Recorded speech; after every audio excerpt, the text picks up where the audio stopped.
Good morning. Thanks for joining me at Coffee with Kory.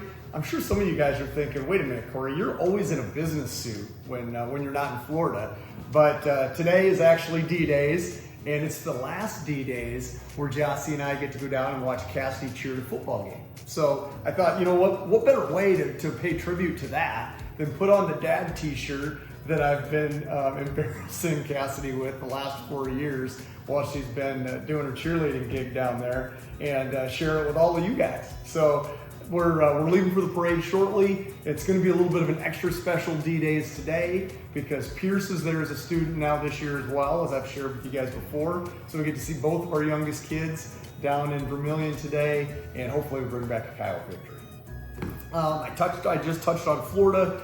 Obviously, I'm sure everybody knows that Florida had another devastating hurricane this week, Hurricane Milton, and it was really surreal to watch the national news coverage of it and have all these national people a few miles from my house down there broadcasting about where the hurricane's coming to shore. Thank you to all of you guys that reached out to Jossie and I this week to just ask how things were going and if our house was okay. Fortunately, our house did not sustain damage. I know there's hundreds of thousands of other people that are not nearly as fortunate, and so our hearts go out to all of them. But we were fortunate to not have our home destroyed, and we'll hopefully be getting down there within the next few weeks to check on things in person. Got to see Mom and Dad this week. They were in Sioux Falls, so it's always fun to connect with them and get to go out and have lunch and just catch up on things in person. I'm looking forward to going back to Blunt here next month to do some deer hunting with Dad again, and continuing our tradition there. My buddy Randy Poole from Blunt, I mentioned him last week. He was in Sioux Falls recovering from a significant health scare, and I think I made mention that I'm going to get plenty more opportunities to see you while you're in town. Well, Randy put it on the fast track, and he's already recovered enough where now he's back in the hometown doing his continued recovery there. So kudos to you, buddy. I know you've got a lot of people praying and rooting for you, so I'm thrilled that it's gone as well as it has.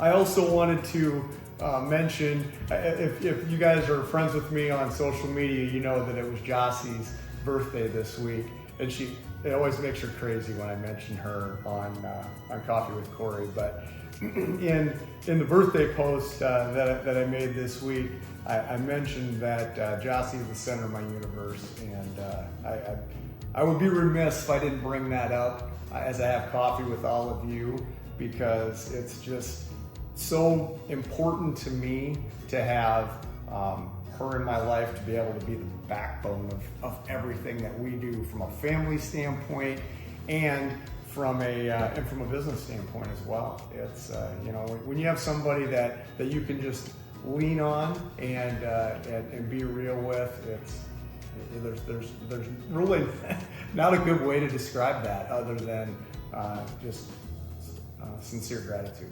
So, and I was reminded of that a couple other times this week when I mentioned Randy Poole when he made his social media post to announce that he was back in Blunt and continuing his rehab. I know he made mention of his wife Colleen, and that she's been the rock and was really instrumental in being right by his side through everything. And that again struck a chord with me. We also had, I should mention that we also had our granddaughter Elle's third birthday party a couple days ago, and I'm talking with a gentleman there, one of Spencer's friends, that we were talking about his job and how many hours he has to put in, how much travel he has to do, and he looks at me and he looks over at his wife and he goes, well, I couldn't do it without her, because she's just the one that keeps the train on the tracks at home and is very understanding of everything that I have to do to be able to make our business push forward. And so, I think today is just a good tribute to all the people out there that, whether you're a spouse, whether you're a child, a grandkid, sibling, just good friend, whoever you are that's providing that center for the people that you love, here's to you, because there's a lot of them out there, and I know that I'm eternally grateful for the ones that are in my life. So I'm going to leave you with that, and Jossie and I are going to get on the road, go down to Vermilion and cheer on the Yotes. Go Yotes! See you next week at Coffee with Kory.